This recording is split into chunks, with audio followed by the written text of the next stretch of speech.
So what's up, YouTube?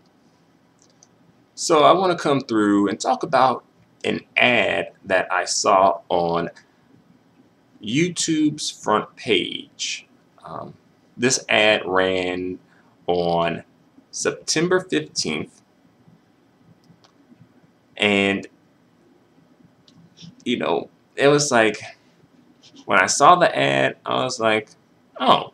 But then I looked closer and I was like, wait a minute, something's a bit off here. I'm looking at the females in this ad. I'm like, okay, all right, okay.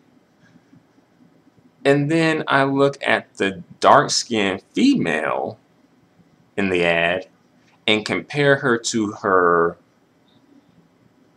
counterparts, and I'm like, really? Really?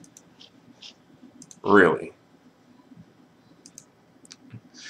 And I'll say, I have become more cognizant and more aware of how black women in general, but especially brown skin and dark skinned black women, are portrayed and marketed in the media, especially pretty much since listening to a particular YouTuber who speaks on dark skin female promotion.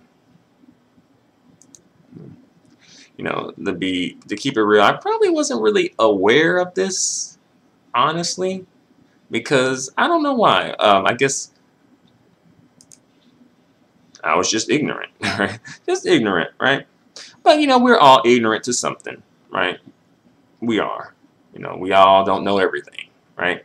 But the thing is, don't stay ignorant, especially when people are bringing it to your attention. Like, say, like, hey, this is sort of like an issue that, I go through, or, people like me go through, right?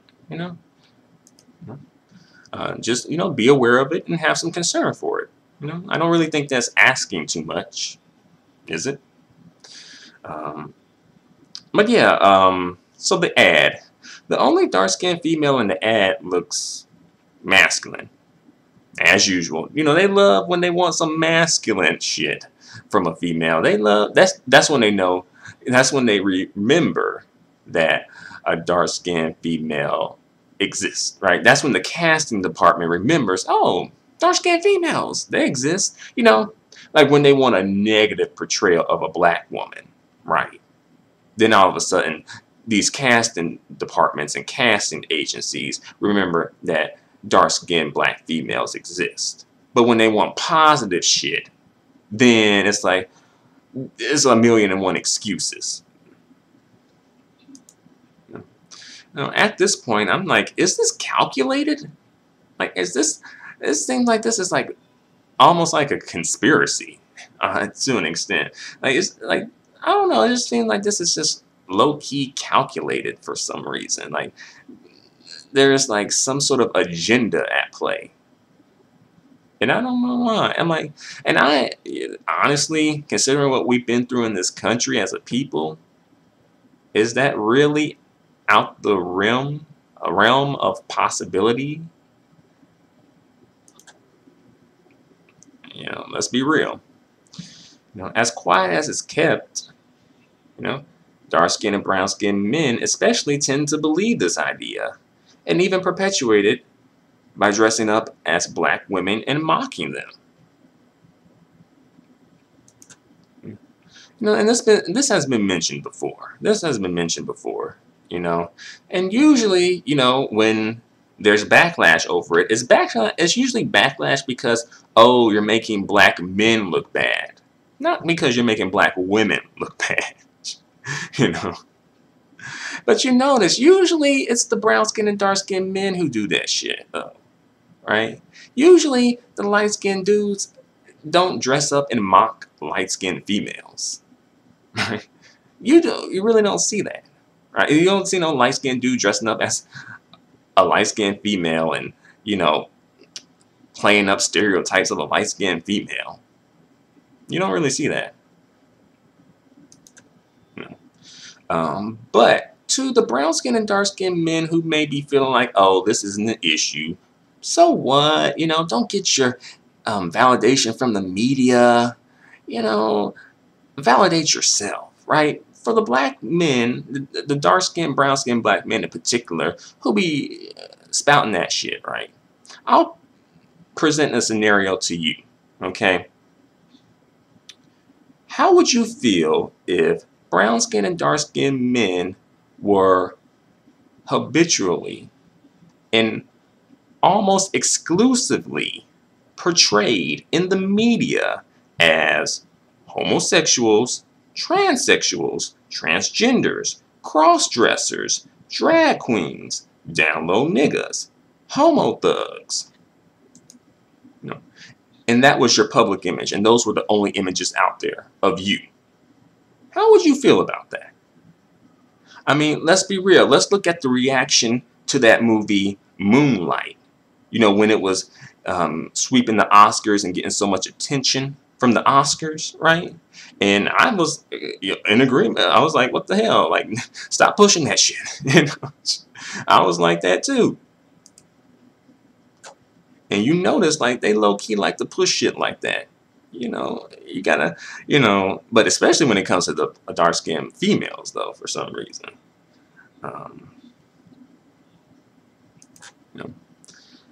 And I will say, and I'm just gonna put it out there, some people may be offended, but I'm just gonna say, thank God when mainstream media wants that type of black male representation,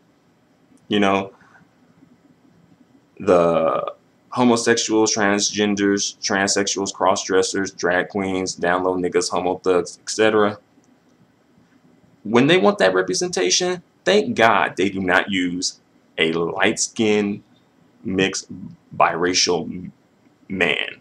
No, thank God they don't use mixed, light-skinned, and biracial men for that representation.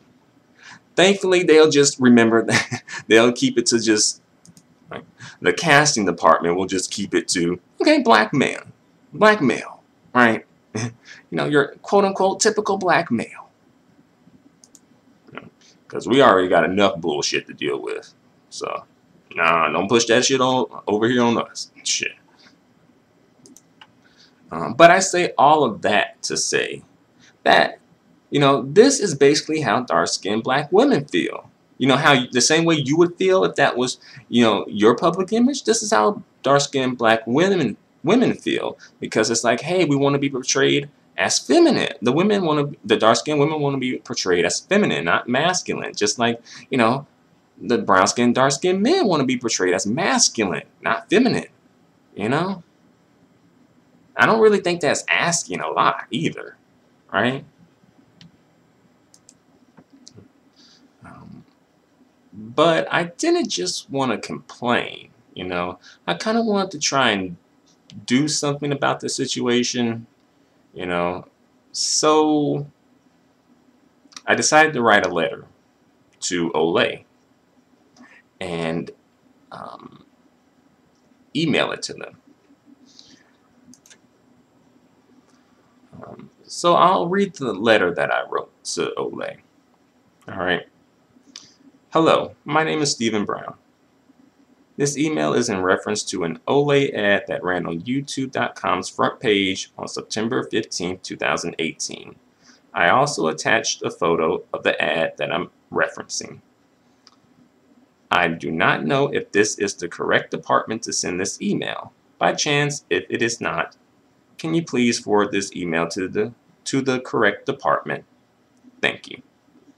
First, before I explain my complaint, I want to thank you for promoting racial diversity with the women you use to promote your products. That is something that is needed and appreciated. Thank you very much. Unfortunately, I do have a problem with this particular ad that I'm referencing. I noticed that the dark-skinned black female featured in the ad is not very feminine compared to her counterparts. Why is that? It seems like she is purposely presented as the representation of masculine female beauty in the ad. Please just take a moment to compare the dark-skinned black woman to the rest of the women in the ad. There is a noticeable difference in regards to femininity. I know that all females are not the same and do not have the same idea of femininity and masculinity. However, the society that we live in does. I respectfully ask you to please not use your products, media platform, and influence to subconsciously perpetuate the toxic idea that dark skin on females is masculine. I know that Olay is committed to uplifting the beauty of all females,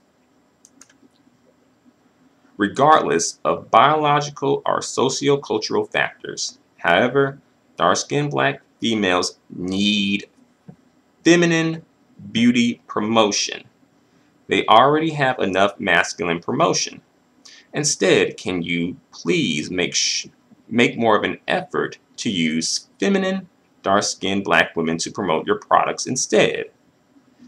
If you must promote masculine female beauty, and there's nothing wrong with that, don't get me wrong, can you please use women who do not have dark skin?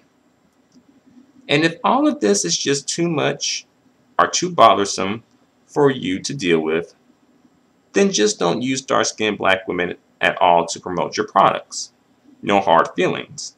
Thank you very much for your time and for promoting diversity with your products. Best regards, Stephen Brown.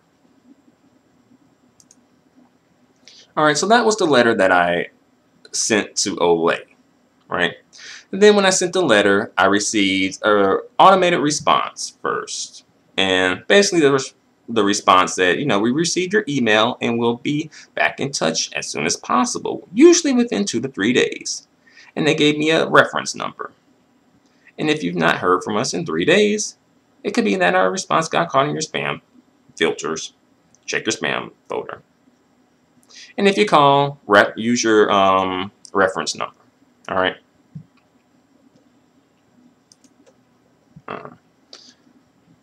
Interestingly enough, I actually did receive a response that was not automated, or at least seemingly not automated, from Olay. And it was about within an hour of me sending the email. So I'll read the email that they sent me. All right. Hi, Stephen. Thank you for reaching out to Olay. I appreciate the time you've taken to get in touch. Please know your comments and concerns are important to us, and I like to assure you I shared them with the appropriate people in our company. Thanks again for writing to us, Stephen. If you have any questions, feel free to contact us. Sean, Olay Team. So yeah, that was the response. And to be fair and to be honest, I didn't really I'm not really sure what response they would really give. I didn't really expect them to be like, yes, we have heard you and we'll never, ever, ever, ever portray dark-skinned females like that again. I didn't really expect anything like that. So, they gave me sort of like a PC response, Hopefully they actually do take what I said into consideration. And I know probably what I said probably kind of comes off a bit like odd, maybe a bit weird, a bit like out of left field, like out of all the things to complain about, people like, from an ad. But, I did, I tried to do something, right? Now, whether they actually take this all into consideration is a whole nother thing, but it has been brought to their attention, all right? But yeah, I guess that's pretty much all that I have to say. So thanks for watching. And also, an FYI out there, my colorism videos will be coming to an end at one point or another, all right? But, I did kind of want to touch on, something like a topic like this, because that's kind of something that, I haven't really touched on before, and as well, try to do something, not that I, have much power or authority to really do something about a situation like this, but you can try something, right? But yeah, all things come to an end. But until then, you know, leave me your comments in the comments section, and I'll catch up with you in the next video. Until then, adios and goodbye for now.